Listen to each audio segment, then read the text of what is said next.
नमस्कार दर्शकों, पौराणिक संसार में आपका स्वागत है। हिंदू धर्म में स्वर्ग एक अस्थायी आनंद का स्थान है जो पुण्य कर्मों के आधार पर आत्माओं को प्राप्त होता है। यह मृत्यु के बाद पुनर्जन्म से पहले का एक पड़ाव है जहां आत्माएं सुख भोगती है। स्वर्ग को एक दिव्य क्षेत्र माना जाता है जहां देवता निवास करते हैं और आनंदमय जीवन व्यतीत करते हैं। इसमें कोई शक नहीं कि यह स्वर्ग देवताओं द्वारा बनाया गया है। लेकिन क्या आपको पता है कि ऋषि विश्वामित्र ने एक नए स्वर्ग का निर्माण किया था? जी हाँ, यह बिल्कुल सत्य है। यह घटना के बाद उन्हें सभी देवताओं ने महर्षि की उपाधि दे दी थी। ये कथा बहुत रोमांच से भरी है, तो चलिए सुनते हैं ऋषि विश्वामित्र के दूसरे स्वर्ग रचना की कथा। ऋषि विश्वामित्र प्राचीन भारत के अति प्रसिद्ध ऋषियों में से एक हैं। रघुकुल में वशिष्ठ और विश्वामित्र की बहुत पहुंच थी। भगवान राम पर आधिपत्य को लेकर यह दोनों ही ऋषि एक दूसरे से प्रतिस्पर्धा में थे।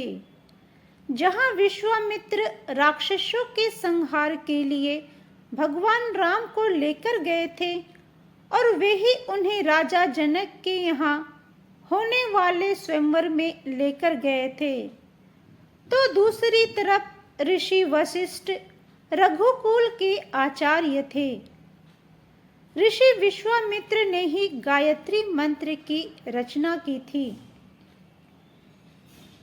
एक राजा थे त्रिशंकु। उनकी इच्छा थी कि वे अपने शरीर के साथ स्वर्ग जाना चाहते थे, जो कि प्रकृति के नियमों के अनुरूप नहीं था।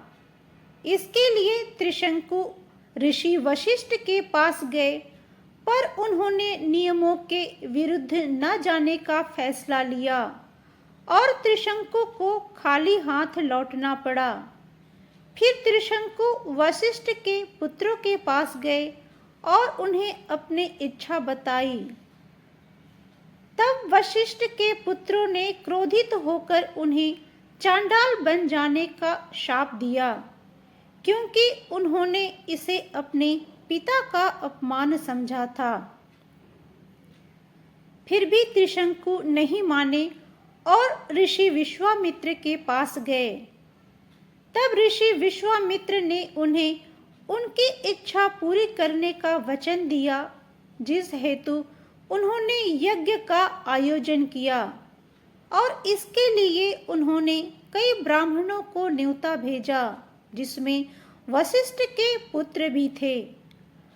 वशिष्ठ के पुत्रों ने यज्ञ का तिरस्कार किया और उन्होंने कहा, हम ऐसे यज्ञ का हिस्सा कतई नहीं बनेंगे जो एक चांडाल के लिए किया जा रहा हो और जिसका पुरोहित एक क्षत्रिय हो। उनके ऐसे वचनों को सुन विश्वामित्र ने उन्हें शाप दे दिया और वशिष्ठ के पुत्रों की मृत्यु हो गई। यह सब देखकर अन्य सभी भयभीत हो गए और यज्ञ का हिस्सा बन गए। यज्ञ पूरा किया गया, जिसके बाद देवताओं का आह्वान किया गया, लेकिन देवता नहीं आए। तब विश्वामित्र ने क्रोधित होकर अपने तप के बल पर त्रिशंकु को शरीर के साथ स्वर्गलोक भेजा।